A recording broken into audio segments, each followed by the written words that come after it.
Yesu ashimwe, mwaramutse neza. Nongeye gushima Imana iduhaye kubyuka turi amahoro, turi bazima. Imana ishimirwe ku mpano y'amagara mazima. Ibindi byose tubikenera kuko turi bazima. Ni ukuri ni ukujya wibagirwa gushima Imana kuko uramutse uri muzima uhumeka, ukibasha gutekereza ku Mana no ku bukungu bwayo. Imana nibihererwe icyubahiro. Turakomeje rero kwibaza ngo ninde uzaguma mu ihema ryawe, ninde uzatura ku musozi wawe wera.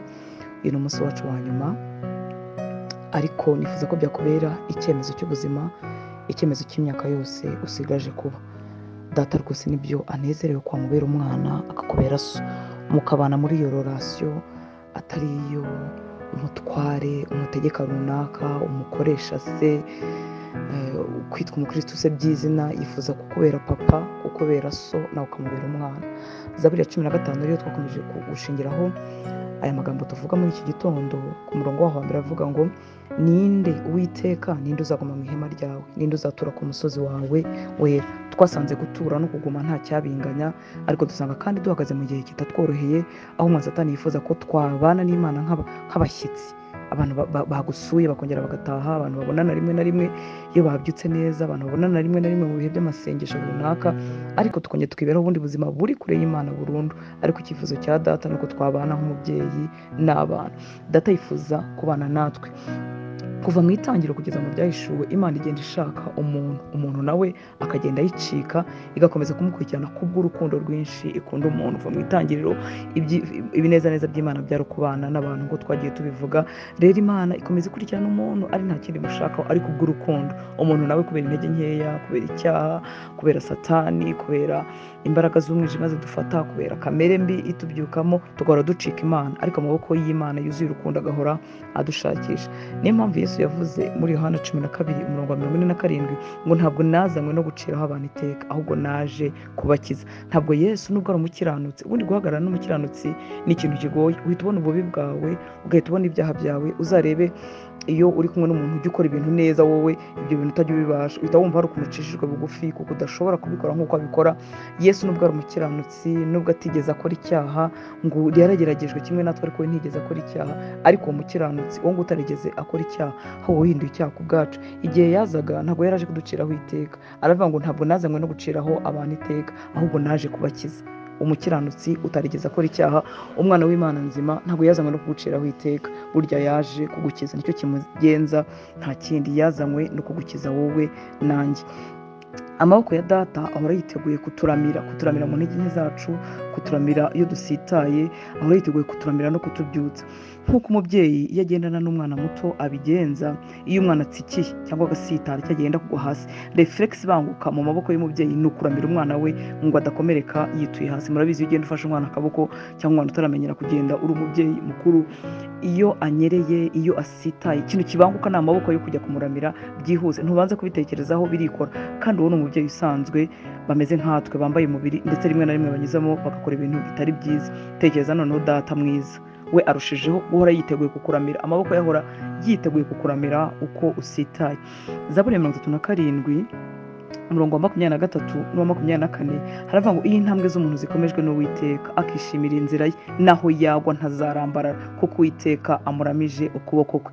Iyi ntambwe z'umuntu zikomejwe n'Uwiteka, akishimira inzira ye, naho yagwa ntazarambarara, kuko Uwiteka amuramije ukuboko kwe. Naho wagwa ntabwo uzarambarara. Nshuti y'Imana, ushobora kuba uri hasi uyu munsi, ariko nanyobewe ko amaboko y'Imana ahora yiteguye kukubyutsa. Wimutera umugongo, wimuhunga. Satani yigushuka ngo ngo wowe byararangiye, yikubwira ngo ko se wowe uzajya uhora urwaho ubyuka. Oya, amaboko y'Uwiteka ahora yiteguye kukwegura ngo naho yagwa ntazarambarara, kuko Uwiteka amuramije ukuboko kwe. Nanone mu Migani 24 umurongo wa 16 haravuga ngo kuko umukiranutsi naho yagwa 7 yakongera akabyuka, ariko abanyabyaha bazagushwa n'amakuba. Kuko umukiranutsi naho yagwa 7 yakongera akabyuka.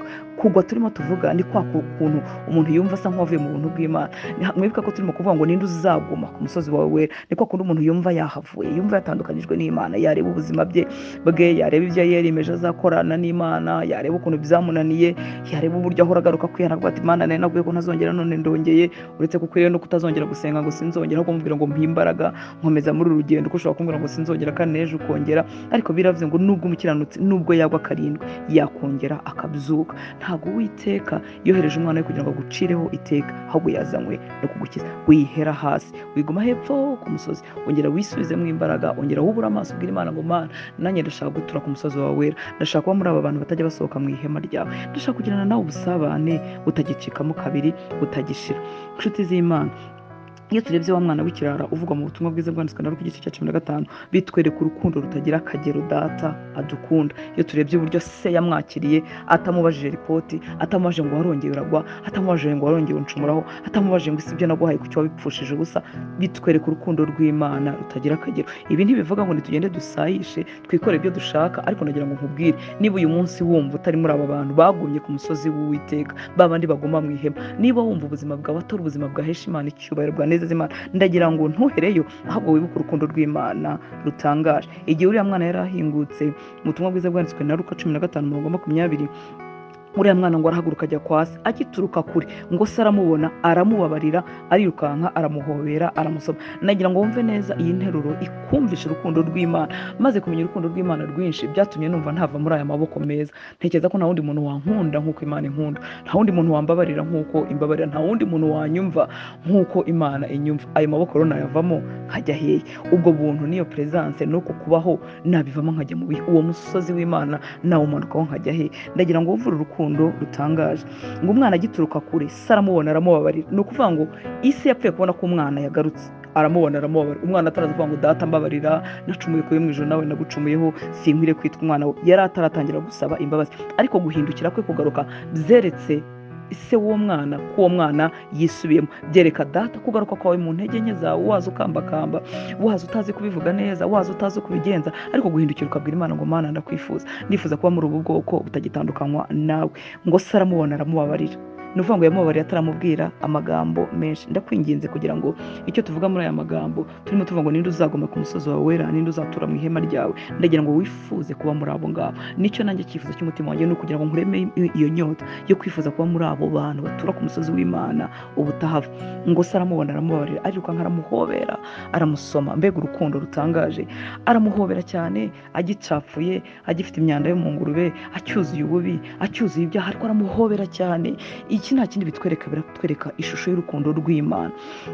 Ahubwo rero Satani ndetse n'abaducira urubanza nk'uko wa mwana w'imfura yabigenje, bituma dutinya kugaruka kwa data. Ahubwo Satani akwihererana n'abandi bantu bameze nk'uriya mwana w'imfura. Mwibuke uriya mwana w'imfura yabikoraga neza, yari asigaye mu rugo rwa se akora imirimo yose. Niko rimwe na rimwe abatitwa ko baguye, abatitwa ko bavuye mu nzira y'Imana, abitwa ko bagumye ku musozi w'Imana, ariko batazi iby'umutima wa data, kuko umutima wa data kuwusingira, inshuti z'Imana, birakomeye. Ni umutima w'imbabazi n'urukundo bitabasha gukwirwa mu bwenge bw'umuntu. Habwo rero abameze nka mukuru w'uyu mwana bahagarara guca imanza, nk'uko mukuru w'uyu mwana byamurakaje. Yari umwana w'imfura urimo kubikora neza, ariko byaramurakaje uburyo se yahise yakira umwana wari warabaye ikirara. Abo rero bavandimwe bo muri Kristo bameze nk'uyu mwana w'imfura, ndetse na Satani ubwe n'ibitekerezo byacu, ahubwo bijya byiteranyiriza kuduca intege, bikatubwira ngo wowe ntukwiriye. N'abantu bavuga bati mva wowe byararangiye. Satani avuga ati mva wowe wikwirirwa uhindukira. Ariko nagira ngo wibuke urukundo rwa data. Uko uyu mubyeyi yabonye umwana we, ngo akimubona aramubabarira, arirukanka, aramuhobera, aramusoma n'urukundo rwinshi, niko data gutegereje. Arifuza ko mubana nk'umwana na se, arifuza ko baba muri aba bantu batava mu ihema ry'Imana, arifuza ko baba muri aba bantu bavuga ngo njye sinzamanuka ku musozi w'Imana wera, nzabana n'Imana sinkibivuyemo, nzambara imbaraga, nzasenga, nzahamagara umwuka w'Imana, nzakora iby'imbaraga mu bushobozi bwanjye, ne kuzongera kuva hano hantu. Aho uri hose inshuti y'Imana, wumva uri kure y'Imana, cyangwa ibyo kugumana nayo bitajya bigushobokera ngo bimaremo kabiri, nakubwira ngo hari ibyiringiro. Hari ibyiringiro, ibyo gukizwa ukabitindamo byaranze, ariko nagira ngo mubwire muri iki gitondo ngo hari ibyiringiro. Izi nyigisho si zo kuguciraho iteka, nizo kukukangura, nizo kukugarura, zikakubwira ngo hari ibyiringiro. Ntiwibagirwe ko data yifuza kubana nawe iteka nk'umwana n'umubyeyi. Niyo relation ashaka, nibwo busabane ashaka, ntabwo yifuza kuko wacirwaho iteka. Ntiwibagirwe uru rukundo data agufitiye. Umwanzi ntagushuke ngo nawe wivume, ngo wibwire ko wowe ibyo ngibyo byo gukizwa neza byakunaniye, ngo wivume uvuga uti mva njyewe sinjya amara kabiri byaranze ndihana nkagaruka, wikwivuma. Umwanzi ashinzwe kukuvuma niko kuguca intege, ariko nawe wikwivuma. Data yasezeranye ko azajya kuramira. Ntabwo nabara inshuro yandamiye, ntabwo nabara inshuro yankomeje amaboko, ntabwo nabara inshuro yongeye akatsa urumuri rwanjye rwendaga kuzima, ntabwo nazibara. Ndakubwiza ukuri, nawe wikwivuma, data yiteguye kukuramira. Muri Yesaya 41:10 aravuga ngo ntidutinye kuko ari kumwe natwe, ntutinye kuko ndi kumwe nawe, ntukebe kuko ndi Imana yawe, nzajya ngukomeza. Umva nshuti y'Imana, yaduhaye isezerano ngo azajya dukomeza, nzajya ngukomeza, ni koko nzajya ngutabara. Uwo ni Uwiteka ubivuga, ni so, ni umuremyi w'ijuru n'isi, ni uwohereje Kristo kubw'urukundo kugira ngo agupfire yishyireho ibyaha byawe. Niwe urimo kugusezeranya ngo nzajya ngukomeza, ni koko nzajya ngutabara. Niko Uwiteka Imana yawe ikubwira, nzajya ngukomeza, ni koko nzajya ngutabara, kandi nzajya nkuramiza ukuboko kw'iburyo ariko gukiranuka kwanjye. Kuramira umuntu murabizi, ni uko umuntu yari atembagaye, byari bishize akabona ikintu kimufata kikamugora kikongera kikamuhagarika. Uko niko Uwiteka yagusezeranya ngo azajya kuramira. Eregazi ibikurwanya, eregazi ibiguhiga, eregazi ibikunaniza, ariko aravuga ngo nzajya nkuramira. Nawe emera rero uramirwe, emera amaboko yagufate agukomeze, ntuhere hasi. Impamvu adusaba kuguma muri we nuko hariho hari ubuzima, niho hari imbaraga zinyinshi by'isi, muri we niho tuvomererwa bihoraho, nibwo tubasha kwera imbuto tukamwubahisha ubudacogora. Ukamara imyaka wagenewe kuzamara mu isi umwubahisha umunsi ku wundi. Nta kindi ashaka. Arabizi ko muri we ariho honyine hari ubuzima, arabizi ko muri we ariho honyine hari imbaraga zo gutsinda iby'isi, arabizi ko ariho wagira ubuzima buvomerewe buhembutse, arabizi ko utabasha kwera imbuto zimwubahisha ubudacogora utari muri we, arabizi ko utamara imyaka umwubahisha umunsi ku wundi utari muri we. Niyo mpamvu ijambo ry'Imana ritubwira muri Yohana 15:7 ngo nimuguma muri njye. Kuguma tubiharanire, nibyo bizatubeshaho, nibyo bizatuma twera imbuto zihora. Ngo nimuguma muri njye, amagambo yanjye akaguma muri mwe, musabe icyo mushaka cyose muzagihabwa. Nimuguma muri njye, amagambo yanjye akaguma muri mwe, musabe icyo mushaka cyose muzagihabwa. Ngo ibyo nibyo byubahisha data, nuko mwera imbuto nyinshi mukaba abigishwa banjye. Ibyo nibyo byubahisha data, nuko mwera imbuto nyinshi mukaba abigishwa banjye. Nituguma muri we, amagambo ye akaguma muri twe, nibwo tuzabasha kubahisha data, tukera imbuto zigumaho, tukera imbuto nyinshi, hanyuma tukaba abigishwa be. Ese ntibyakuryohera ugendanye n'Imana umunsi ku wundi? Hari umugabo w'Imana witwa Enoki, mu Itangiriro ibice 5, ngo yagendanye n'Imana imyaka 300 agendana n'Imana. Hanyuma Enoki ngo yamaze imyaka 365 agendana n'Imana. Ndakwifuriza ko iminsi usigaje ku isi, imyaka usigaje ku isi, nawe wazavugaho aya magambo ngo nuko kanaka ashyira mu izina ryawe, nuko Jeanne, nuko Jacques, nuko Hortense, nuko Maria bagendana n'Imana, kuva bakizwa bagendana n'Imana kugeza kuri ya myaka wa munsi wa nyuma umwuka uzatuva mu mazuru, ibyacu hano ku isi bikaba birangiye. Ndakwifuriza kuba muri abo bantu. Dore inyungu rero zo kuguma mu buturo bw'Imana, atari ukuhasura just, ahubwo kuhatura. Zaburi 92:13 kugeza ku 16 haravuga ngo umukiranutsi azashisha nk'umukindo, azashyirwa hejuru nk'umwerezi w'i Lebanoni. Uyu mwanditsi w'iyi Zaburi yari arimo areba ibi biti bishishe bimeze neza, nirwo rugero yafashe ko arirwo rwari muri imbere. Umukiranutsi azashisha nk'umukindo, azashyirwa hejuru nk'umwerezi w'i Lebanoni. Ubwo batewe ni uguterwa, si ukurambikamo, ni uguterwa, si ukuhasura. Ubwo batewe mu rugo rw'Uwiteka, bazashishira mu bikari by'Imana yacu, bazagumya kwera no mu busaza, bazagira amakakama menshi n'itoto, kugira ngo byerekane ko Uwiteka atunganye. Niwe gitare cyanjye, ntarimo gukiranirwa na guke. Nshuti y'Imana, ubwo batewe, ndakwifuriza guterwa mu rugo w'Uwiteka, ukaguma kuri uyu musozi w'Imana wera, ugatura mu mahema y'Imana. Twarabivuze kuva dutangira, ntabwo ari ahantu geographique, ntabwo ari ahantu physique, ni ukubana n'Imana mu mutima wacu. Imana nkayiha ubutura mu mutima wanjye, ubutazayimura, ntisunikwe n'iby'isi, ntisunikwe n'amarara atandukanye, ntisunikwe n'ibishaka kunkura binkura mu bushake bw'Imana. Imana igatura mu mutima wanjye, nkibanira nayo ubuziraherezo. Ngo aba bantu bazagumya kwera no mu busaza. Nshuti y'Imana, mwibuke ko turimo kuvuga kuguma ku musozi w'Imana wera. Turi mu cyorezo, abantu batagisazira mu byizerwa, abantu bacogora, abantu babona amafaranga bakabivamo, abantu bayabura bakabivamo, abantu bagashaka bakabivamo, batashaka bakabivamo, babyara bakabivamo, batabyara bakabivamo. Isi igenda ibona impamvu nyinshi zo gukura abantu mu byizerwa, ariko umva abangaba batewe ngo bazagumya kwera no mu busaza, bazarinda basaza bagendanye n'Imana nk'uko byavuzwe kuri Enoki, ngo bazagira amakakama menshi n'itoto, ni amavuta adashira, ni uguhembuka guhoraho. Nibyo nkwifuriza. Nanone Zaburi igice cya mbere umurongo wa mbere kugeza ku wa gatatu haravuga ngo hahirwa umuntu udakurikiza imigambi y'ababi, ntahagarare mu nzira y'abanyabyaha, ntiyicarane n'abakobanyi, ahubwo amategeko y'Uwiteka niyo yishimira, kandi amategeko ye niyo yibwira ku manywa na nijoro. Uwo ku murongo wa gatatu niho nifuza, uwo azahwana n'igiti cyatewe hafi y'umugezi, cyera imbuto zacyo igihe cyacyo, ibibabi byacyo ntibyuma, icyo azakora cyose kizamubera cyiza. Uyu murongo wa gatatu nta kindi uvuga, ni ukuba muri presence y'Imana, duhora dutoshye, duhora tuvumire, ngo azahwana n'igiti cyatewe hafi y'umugezi, cyera imbuto zacyo igihe cyacyo, ibibabi byacyo ntibyuma, icyo azakora cyose kizamubera cyiza.